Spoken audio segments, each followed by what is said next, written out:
Hey guys, so we got a major Cat 3 hurricane projected to hit Florida Tuesday night, maybe Wednesday morning.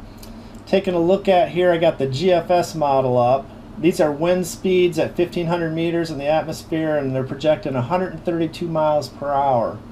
Looks like we're a little south of Tallahassee, north of Tampa. We live here north of Gainesville, so we're right in the path of this thing. Now let's take a look at the Icon model. They've got it a little further south. That's even more of a direct hit on us.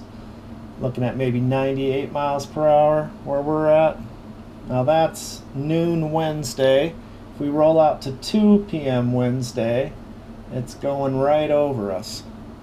Now these are speeds at 1,500 meters, wind speeds. If we come down to the surface, and we see more like 40, 50 miles an hour.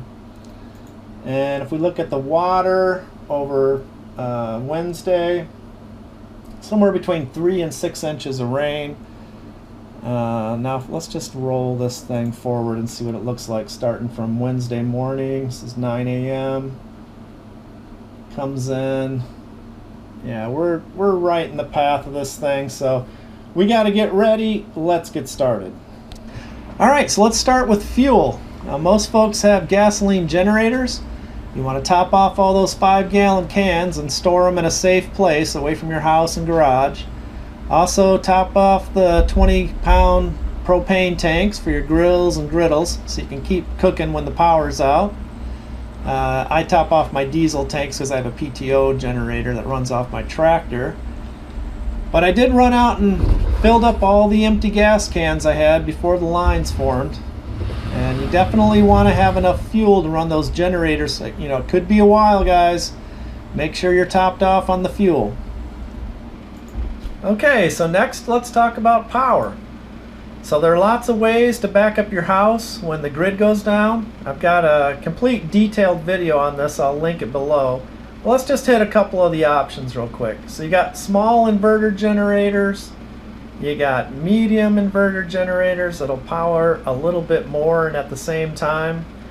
Then you've got your bigger generators that'll put out quite a bit more power, and you run it into your main panel with a lockout or a transfer switch. You could pick up a PTO generator if you have a tractor, or you can jump into solar generators and use panels, power off the sun instead of gas. You can get those in small, medium, or if you spend enough money, you can get a battery-backed solar power system that'll run just about your whole house. So I went ahead and got out all my generators, topped them off with fuel, gas, propane, started them up and let them run for about an hour to make sure they are all in good working order.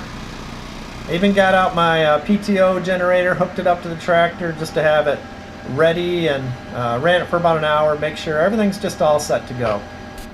Next up is the water. So we do keep some gallon jugs of drinking water as a backup, but our main thing is a well. So we can pump 25,000 gallons a day. This is how we get our water. We have a pool as a backup, so we can flush toilets.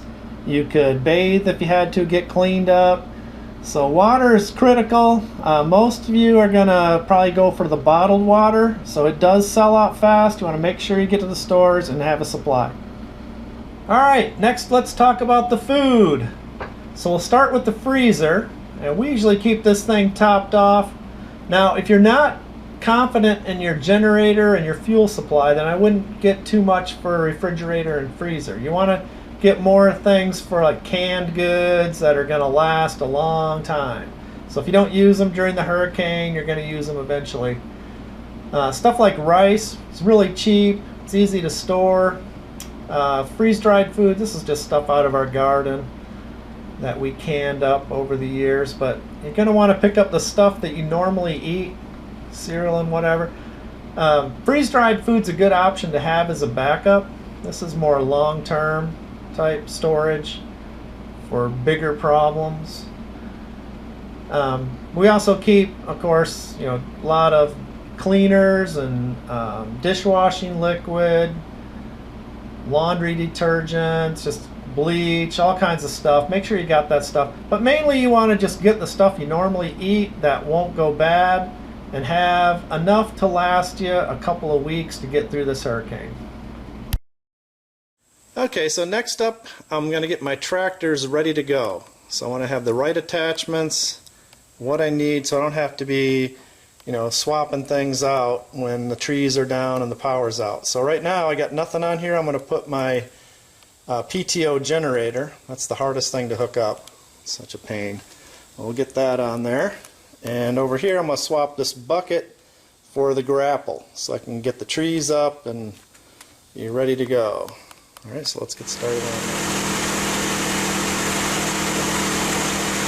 Alright, so I got my PTO generator all set to go if the power goes out, and the grapple's set to go if the trees come down. Speaking of down trees, I also want to make sure my chainsaw is all set to go. So get some mixed fuel ready, top off the gas tank and the bar lubricant. Crank that thing up and make sure it's in good working order, sharp and ready to go. I also went around the house and just picked up any loose items. I don't want any lounge chairs sitting around. I want to trim back all the trees from the building so they're not scraping up against the shingles. And then when I was all done with that, I went ahead and topped off all my tractors and everything. You don't want to be doing this stuff the morning of the storm. Okay, and then you want to make sure your chores are all caught up. So you go ahead and run all your dishes. You don't want a bunch of dirty dishes, when your water's turned off. So, same thing for the laundry. Just get all your stuff washed up, your clothes, bedding. Have everything nice and clean and in good shape. So basically, there's a lot of other stuff we didn't cover, like tarps in case you lose part of your roof, plywood to cover your windows.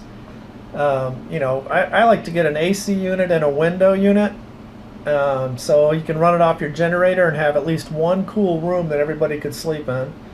Flashlights, batteries, radios, all the usual stuff, guys. I'll be checking back in with you hopefully as we go through this storm. So thanks for watching. I'll see you on the next one.